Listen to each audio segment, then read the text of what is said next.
My vision finally starts to clear up as I look towards whatever landed nearby.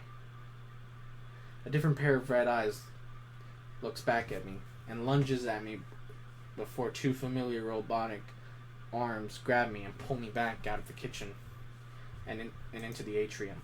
I could finally see clearly, and the ringing noise is completely replaced by my racing heartbeat. Flying back from the atrium to the daycare, Moon's grip on me is so strong that he's on the verge of crushing my spine. God damn. To be fair, how big are his hands? His grip? Is he just... You can't hold somebody with like a... By their back unless they're really small or like... You got big ass hands. Jesus Christ. Don't kill me. Also, amazing art. I can't get over this. It's so good. He finally starts to slow down as we pass over the daycare wall, the once eerie silence hanging over us. He makes a smooth landing on the floor, the cable on his back unhooking and retreating back to the ceiling, and I'm placed on the ground. He doesn't let go, though. It almost feels like his arms are shaking. Or maybe that's me. I can't see his face. He's slouched in a way where his head is almost resting on his shoulder. And he's staring at the floor. His arms finally loosen as if he just let out a relief sigh before letting me go. I myself can't find words for what just happened. Whenever I open my mouth to speak, my mind completely blanks. Instead, I drop to the floor. My fight or flight is still kicked in, and my hands are shaking uncontrollably. Moon's expression darkens slightly. Does he want to say something? His faceplate turns slightly, and he walks over to do something on the floor a few yards away. My flashlight. He silently picks it up and returns it to me. I'm pretty sure I can hear his fans revving up, and he looks like he's in deep thought. That's an interesting thing to think about. Oh, and I can hear it too. That's really good. So, that's an interesting thing to think about. When a robot is thinking, does that mean they're heating up on the inside and their fan has to kick on? He's cooking is what he is. He's cooking. I know this is a serious situation, but still. He sits down in front of me, resting his faceplate on the palm of his hand. Hang on, I got this. Did she hurt you at all? I fidget with my flashlight a bit. Battery's dead.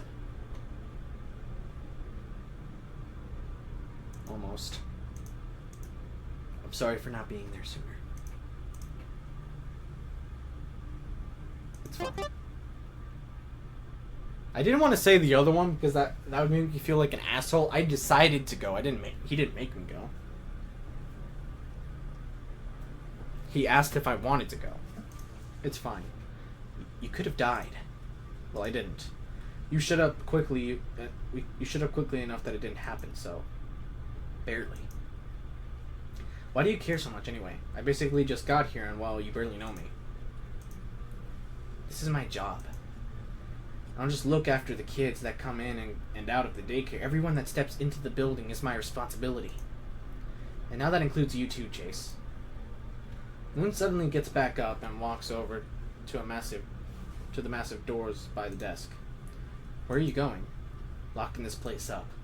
Whoever attacked you is still in this building. I can't leave you alone here to go deal with it myself, and bringing you with me is too risky. I watch as Moon moves various objects in front of the door, from the desk chairs to smaller play structures, basically anything directly heavy enough to barricade the door. Can't you just lock it? I already did, but I'm not taking any chances. Eventually, I'm able to stand up again and go over to the charging dock at my desk to recharge my flashlight. Chase? I'm guessing you'd rather get out of here sooner than later, right? Not in a rush to leave by myself, really. I live alone, so... Oh. Still, you can't stay here forever. Well, whenever you want to keep going with the generators, just say the word. Right. I removed the flashlight from the charging dock, and sure enough, it works. I turned it on and pointed back at the structures. Shall we? Moon nods and we waste no time finding the next generator. Thankfully, it works just fine now. With that over with, we just go back to the desk and turn the lights back on. Speaking of, I wonder how Sun's taking all this. Oh yeah, I did forget about that. Moon did say that they both see and hear everything happening, even if they're not the one piloting the robot body. I catch a glimpse of the time as I'm turning the lights back on. 2 a.m. The daycare is slowly lit up as usual, the music comes back on. Even with the cheerful music, the mood remains heavy as ever. However, I'm given no time to think as I'm spun out back around by the very worried Sun, frantically checking for any injuries. Oh my gosh, are you okay? Are you sure you're okay, Chase? You poor thing, you must have been so scared. I'm so sorry we weren't there sooner. If only we knew, we would have... Which one do I say? Don't worry, I'm okay. Hey, it's already over. Don't worry, I'm okay.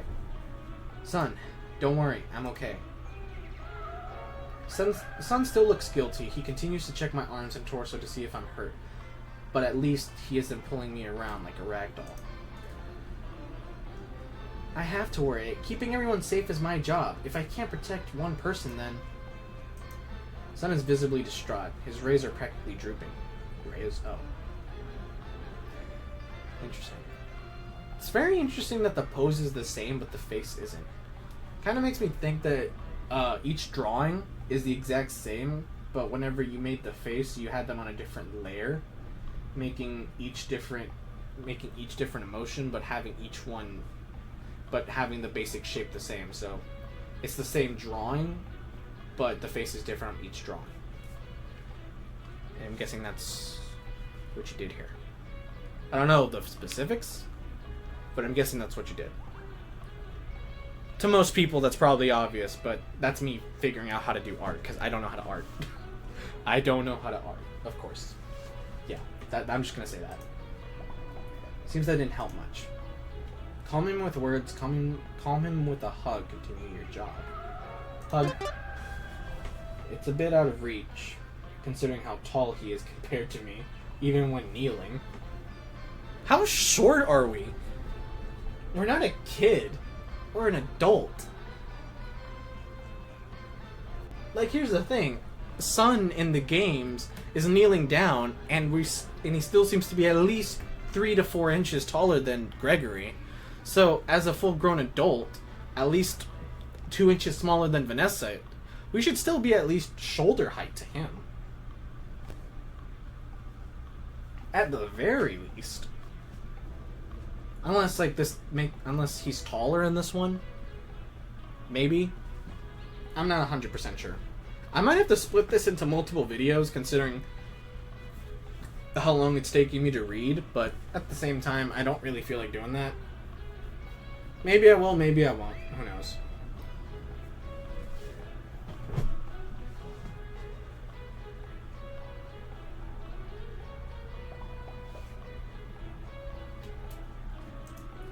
But I managed to wrap my arms around Sun's torso, hoping that'll calm him down. Sun doesn't say anything, but instead hugs me back, his internal fans getting much louder. He has one arm around my torso and one hand softly holding the back of my head. It's a gentle hug. It feels safe. We say nothing for a few minutes as I was trying to calm him down, but honestly, this hug is a huge comfort hug for me, too. No wonder they're trusted with the kids. Even as an adult, I feel an odd sense of security around them. Considering what just happened, it feels nice. Question. Huh? What was Moon alerted to, anyway? Oh, a little boy snuck in to see Freddy again. So this is the... Okay, so this is the same place... This is around the same time when Gregory is here, I'm assuming. But then, again, what point of the night is this? They haven't said anything about seeing Gregory, so I'm assuming that Gregory either hasn't visited yet, or They're just choosing not to say anything.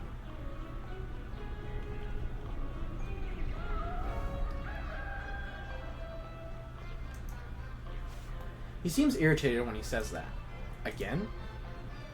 Yep, this isn't the first time that the little rule breaker snuck in here. Something tells me that security isn't as strict as you would think. Though if a kid managed to sneak in more than once. But if he just wants to see Freddy, then I don't really see the problem with it.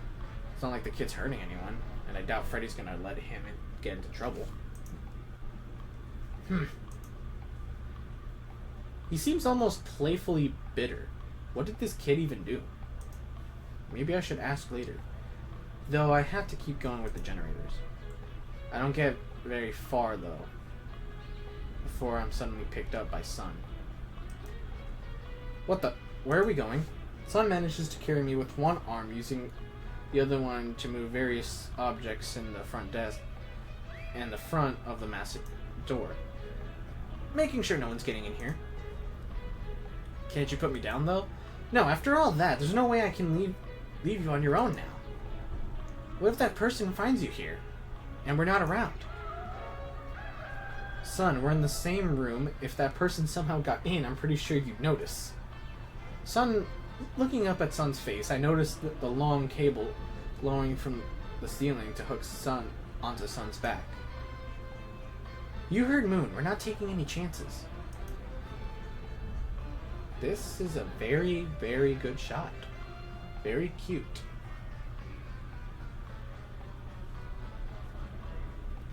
We suddenly jerk upward, and I'm lifted into the air with Sun, albeit much faster and more recklessly than Moon. Interesting. Hey, at least let me call Vanessa first. I don't think she even knows that freak, since the staff bots didn't react at all. Oh gosh, you're right. Okay, but we're making it quick. Sure thing. Sun suddenly changes direction in the air and we start heading back towards the desk. However, I think Sun tried dropping from this height way too early, as we basically started free-falling towards the ball pit. Oh shit.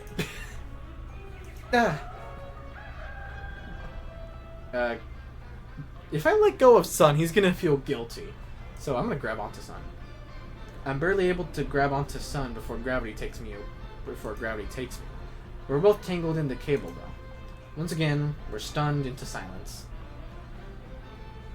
And when I thought things were calming down, I feel my heart going a mile a minute from adrenaline, and Sun's internal fans are on full blast. Oh, I see. He's overthinking a bit.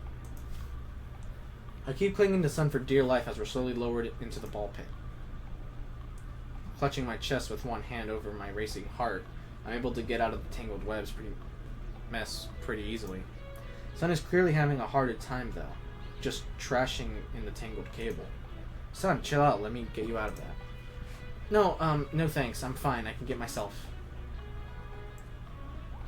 I lie standing in silence for about a minute as Sun fails to get himself. Sun finally stops, his faceplate drooping in defeat. Do you want my help now? Fine. Alright, then hold still for me. Getting him out of the cable isn't hard. Once I'm done, I unhook the cable from his back and let it retreat into the ceiling. I give Sun a minute before I decide to speak again. You want to get out of the ball pit now? Yeah.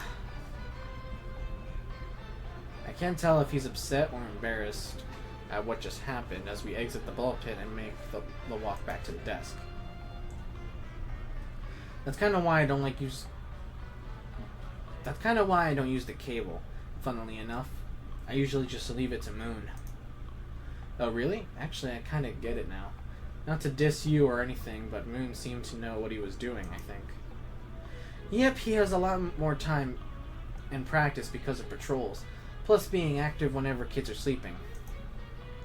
So he doesn't go free-falling and end up tangled in the cable. Well, no, but I could do it just as well. Not doubting that, you just need more time. You want to try it again? You want to try it again then? I can keep a timer for you. No, wait, what do you need the timer for? I keep track of how long you can go without getting tangled. No, I'm not doing that again. I can't help but laugh at Sun's embarrassment, all while the poor guy just crosses his arms and pouts. Kinda want to see the pouting face. Okay, you don't have to do that, just felt like messing with you is all. I playfully roll my eyes as I go to pick up my phone. Glancing back at Sun, I pull up Vanessa's contact on my phone and hold it out for Sun to take. You want to call Vanessa for me? I can work on the next generator in the meantime. Yes, please. Sun wastes no time grabbing my phone and calling Vanessa, and I leave him to do it as I go sort out the mess of cables. All right.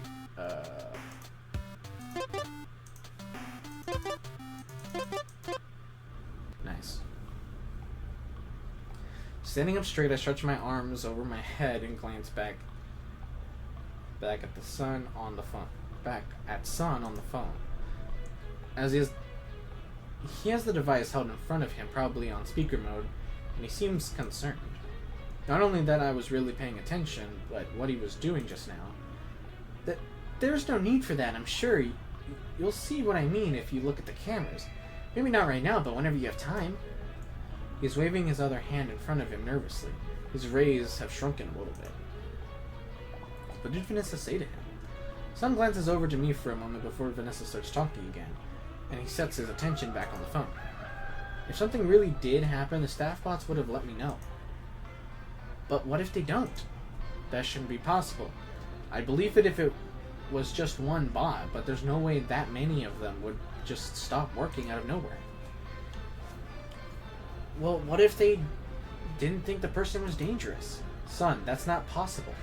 They're supposed to go off if they see someone that shouldn't be there. Look, I don't want to completely rule out what you're saying, but what you're telling me just doesn't add up. I'll ask Chase about it later. I have to check on the kid again. Before Sun can respond, Vanessa hangs up. His arms drop in defeat, and I make my way over to him, and he hands back the phone. Are you okay? Sun forces a smile and waves his hands in front of him nonchalantly. Yeah, I'm fine, just worried. Yeah, no kidding. She thought it was a weird bug we had a while back, but maybe it was making me see things that weren't there.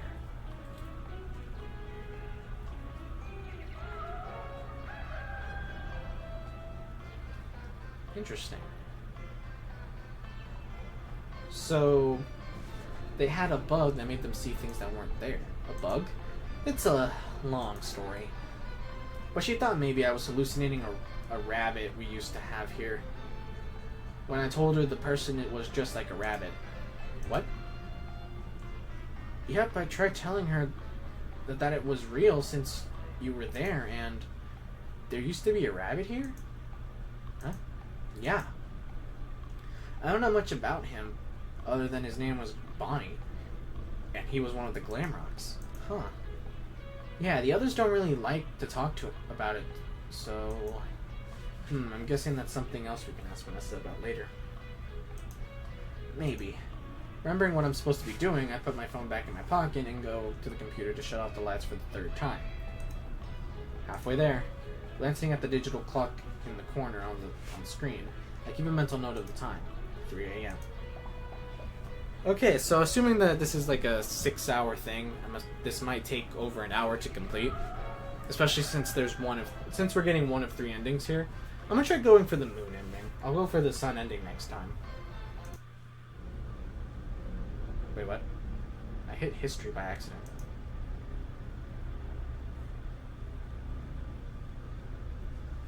Oh, I step back from the... Oh, interesting. I step back from the computer.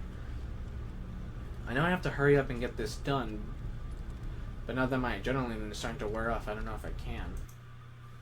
Interesting. Save. 4-1? Jesus Christ, we've done a lot. Turn off history. I don't know why there's an extra history button there. I sigh and glance back at Moon, who's giving me a howling look. Feeling tired again, Chase? Yeah. Probably a mix of the adrenaline and sugar starting to wear off, I think. Maybe I was hallucinating that rabbit after all. I smile slightly at my joke. Moon, however, seems less than amused, giving me a deadpan stare. I clear my throat, reading the room and taking the flashlight back out. I take my flashlight back out, making my way a few steps past the desk. However, when I look back at Moon, I notice the cable lowering behind him. He points a finger at me and starts hovering off the ground.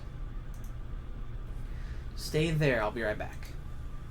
And with that, he leaves, the cable allowing him to maneuver over the barriers of the daycare and disappear. Shrugging and lowering my flashlight, I stay put. Not like I was going anywhere anyway. I eventually decide to sit on the floor with my legs crossed and my chin resting on my palms. Since I have nothing better to do, I look around at my surroundings. Several towers of stacked foam cans, sparkling floor, the large cutouts of the glam rock animatronics that decorate the place. For a place that's full of kids during the day, it's weirdly organized. Probably because of Sun. He did say that he never left this place. I can imagine keeping it looking nice is a big reason why.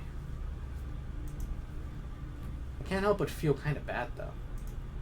Sun and Moon's entire lives are in this daycare.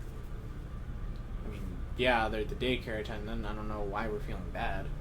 To be fair, I mean, they are kind of people, but still. I know they have each other, but I can't imagine spending all my time in such a small area. My train of thought is cut off when a pair of red eyes peer at me just beyond the barrier. I sigh, pushing myself back up. There you are, Moon. Are we gonna... A loud ringing hits my ears and I jump, dropping my flashlight. What? Covering one of my ears with my hand, I try to pick it back up. It would be a lot better, in my opinion. I mean, I love the art, and I love that it's just, pop up, it's what we're looking at. I feel like it'd be kind of funny and a little bit more creepy if you turn around and we're looking at, the see-through part of it, like the barrier, I guess, and you just see this drawing kind of just peeking in at you, kind of, disoriented, but you can kind of make out what it is, but it's, in the distance, so you can kind of see it. Or maybe have me facing in, the general direction, so it just kind of looks like they're just peeking. A familiar red haze overlays my vision. With it now back in my hand, I point in the direction of the eyes. However, they disappear as quickly as they came, and the noise in my ears fade into nothing but the subtle ambience of the daycare. But my arms drop to my sides. I hear a familiar sound of gears and robotics when I look up. Moon is already re-entering the daycare. I'm not even sure if what I saw was real or my mind playing tricks on me due to the stress. I just thought of a new theory. MatPat theorizes that the sound illusion discs make sound that tricks your brain into thinking something is real. And a lot of people are saying that Vanny is using sound illusion discs to hide her from the cameras and the robots, but still seeing real to people. So, what if the sound illusion disc is also what makes us feel fuzzy and everything because it's actually affecting our brain?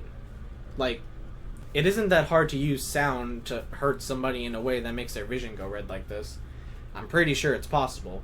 So, I think that it kind of explains why Gregory kind of has that CRT effect and the high-pitched ringing.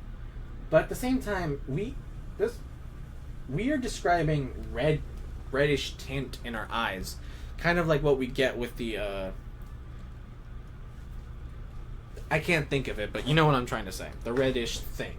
So the CRT effect with Gregory doesn't make a whole lot of sense with this idea, but it does explain the ringing and the brain weird fuzzy.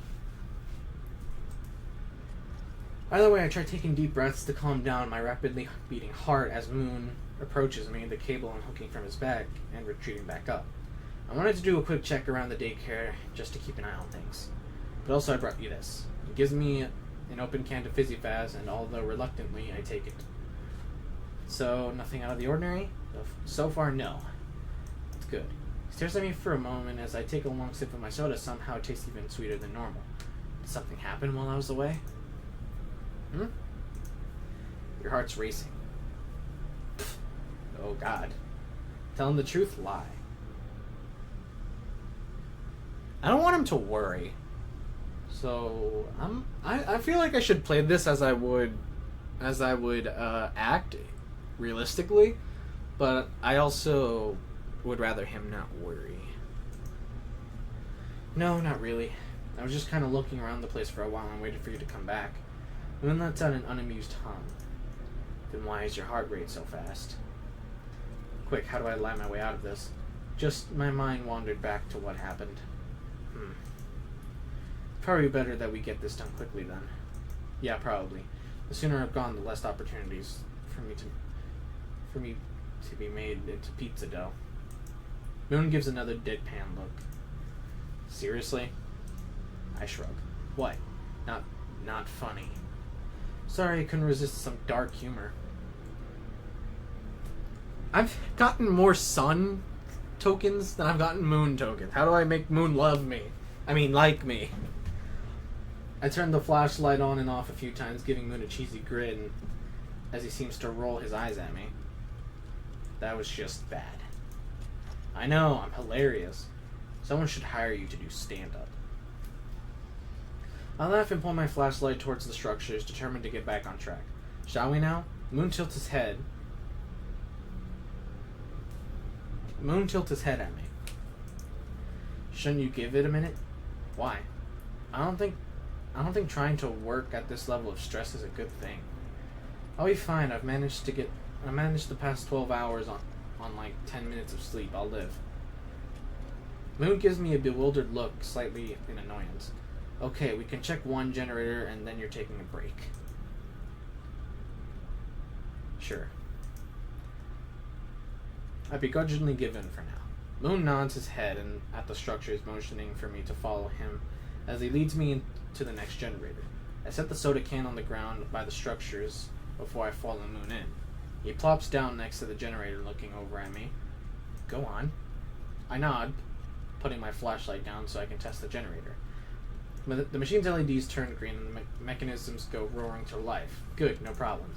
I do notice that my hand holding the switch is shaking a bit, though, more than normal. Something wrong? What?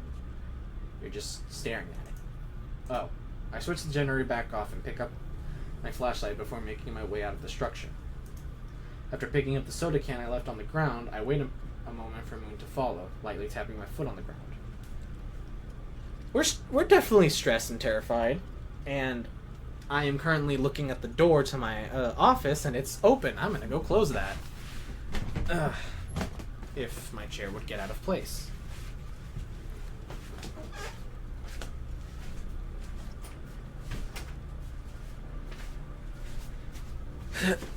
Okay. Also, I honestly thought that the soda was going to be gone by the time we came back. Moon stands up, albeit slightly slouching, and gives me a concerned look. Are you sure you're alright? Yeah. Yeah, why? Moon points at my hand holding the flashlight. I didn't realize it, but I'm gripping the thing way tighter than I thought. I loosen my hold as I start walking back to the desk. See why I told you to take a break now? I roll my eyes. Yeah, anyway. Moon stays silent, leaning back against the desk as I put down the soda and turn the lights on. I mark my progress and turn my flashlight off, watching as Sun sits on the desk, slightly kicking his legs back and forth. So, break time? I sigh. I can't, I have to finish this. Hey, you said you would take a break after that one. Sorry, but I can't keep dragging this out. Come on, Chase, please. Save. What? Save. And I make my way to the cables on the floor, being extra careful as I go to sit down since my hands are still shaking. A lot. Oh? Okay. Technically, he's not wrong. What the fuck? Hell, I'm practically vibrating. You sure that was a soda and not an energy drink that Moon gave me? I noticed Sun's rays are shrinking a bit, and he's avoiding eye contact. Sun? Sun, what did you do? Okay, maybe I put some sun drops in that drink. I thought it would help. He says it so fast that his words start blending together, and I can't understand. But I can still understand him. Seriously? I'm sorry. Sun let go of my wrist, staring at the ground like I kicked a puppy. What?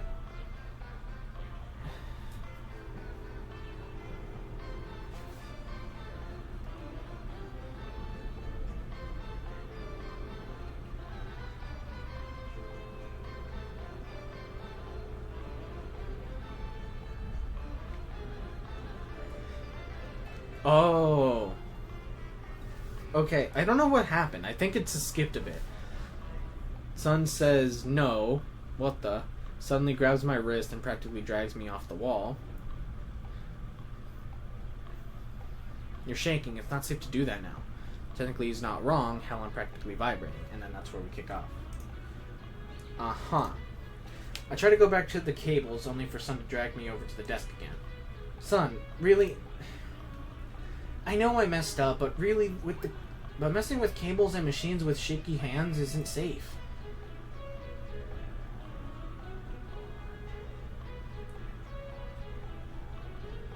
This is the answer I would choose, but I'm gonna go along with it. You really think so? Sun stares at me for a second before nodding. I raise an eyebrow at him and decide to stop resisting. Alright, fine. Sun doesn't say anything for a moment, before suddenly picking me up. What? 1 second. I notice the cable lowering. Good lord, not again. Sun, no. I'll be careful this time. Sun. God damn it. The cable lifts off the ground much more. Oh, I think the 4 clicks that I did accidentally skipped it. Because I thought I was actually going to do it, but nothing was happening. The cable lifts us off the ground much more slowly this time. Okay, he isn't messing around this time. Since he's not rushing this time, the ride isn't nearly as reckless. But we're only in the air for a few moments before Sun steps onto the small balcony that leads into his room. Okay, why are we here? Just a precaution, that's all. Sure. Taking a good look at the room behind us, it feels oddly lonely compared to the daycare. Looks like a mess is what it is.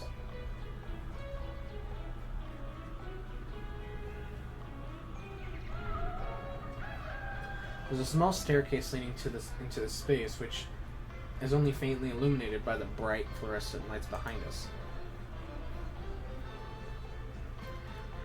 There's some fairy lights strung to the wall, but several of the bulbs are broken or dim. The floor is wooden and looks like it hasn't been swept in ages, and there's various random objects strewn around the floor. Plushies, stools, phone shapes, and other things. In the corner, next to the small chair, is a broken staff bot. Its body mangled and its head ripped off. Jesus fucking Christ. I'm assuming this one? I hear Sun give a nervous chuckle, clearly noticing me staring at his, well, less than colorful living space. Welcome to my room. Ask why it's messy. Ask why it's so dreary. Huh. For someone so happy, this place feels sad. I don't mean that as an insult or anything, just the vibe I'm getting. No, I get that. Normally we don't get visitors, and we're so busy that we never really considered it. Huh. Well, Sun goes and plops down onto a single beanbag chair in the corner of the room. Whatever you want to do up here, feel free. Okay. I'll look around for a bit, seeing if anything in particular catches my eye. In one corner is covered in various drawings, most likely from the kids and Sun and Moon look after on a daily basis. There's also a few messy rag dolls on other little things made to look like them, placed neatly on a small table. In the other corner, what appears to be a hole in the wall leads into another room. My eyes land on Sun again. This is a very, very good art piece.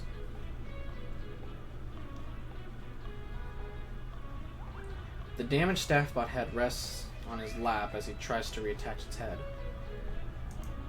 He doesn't seem to notice me watching at all.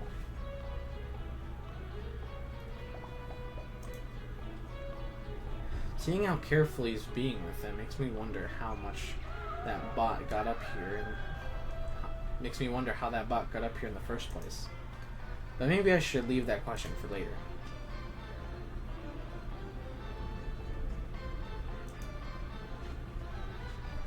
The hole in the wall is just big enough for me to crawl through. Dust greets me on the other side, lots of dust. Dreading the overcoming sneezing fit, I take a quick look around the small room. Hey! Cool. Some glamrock drawings occupy the wall, boxes cover the floor, clothing racks join the drawings. There's also a random wooden board. This is a spare storage room. Is this a spare storage room or something? What catches my attention the most is a Soul arcade machine in the far left corner. It's really dusty and looks like it hasn't been touched in decades. Above the screen reads the title of the game, Balloon World. Despite the game clearly being abandoned for a while, the screen still flashes between the leaderboard and a screen reading insert coin in pixel font. I don't have a wallet on me right now, otherwise I would give the game a try. Maybe I can return before leaving if I have time. For now, there's not much else to see here.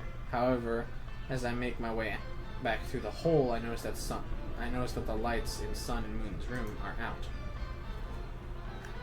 I actually scratched that. They're just gone. The lights are burned out. I jump slightly, turning to see Moon right next to me, holding the coiled up lights as he goes to sit in the beanbag chair. Oh. I can't say I'm surprised. Don't tell anyone I said this, but people in charge of this place aren't known to splurge. The fuck does splurge mean? Nah, I'm not arguing with you. Did I miss something?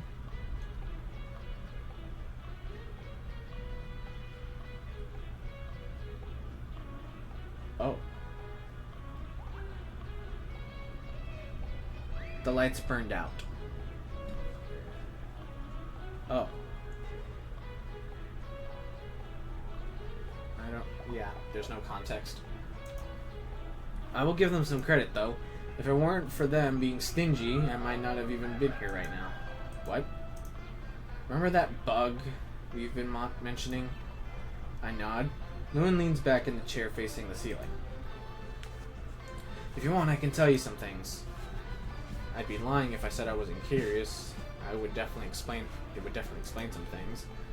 Like how Sun got its red eyes and why the generators are in the play structures. I nod before dragging the cushion a bit closer to Moon and sit down. Where do I start? Well,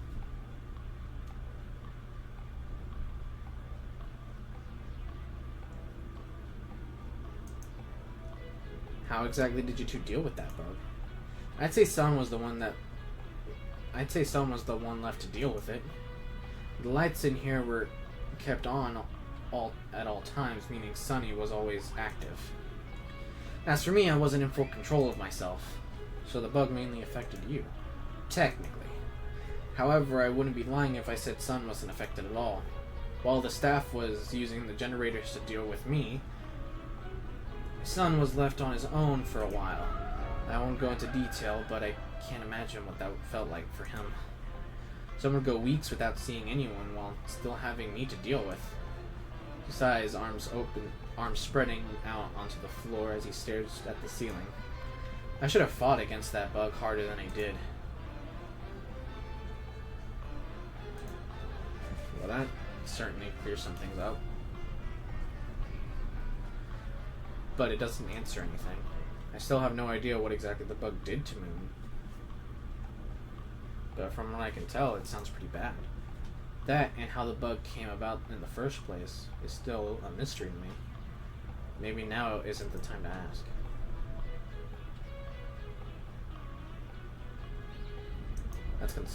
That's kinda concerning. Moon nods. That's definitely an understatement. Yeah, I'd probably lose my mind if I were isolated for that long. You can ask Sun about it if you want. How are you feeling, though? What? Is all that extra sugar starting to wear off? I completely forgot about that, even though that's why we're up here in the first place. I've stopped shaking, which is definitely a good sign. Yeah, I think so. Alright then. Moon gets up and walks to the balcony, and the cable lowers to his level. Ready to continue? Yeah, 1 sec. Checking my phone for the time and any new notifications, I push myself off the floor, one hand on the curtain-covered wall for support. However, I feel something sticking to my palm when I pull my hand away. Peeling off with my other hand, I realize it's a piece of paper that's likely been taped to the wall. What catches my eye, though, is one word written on the back in bold letters. Missing.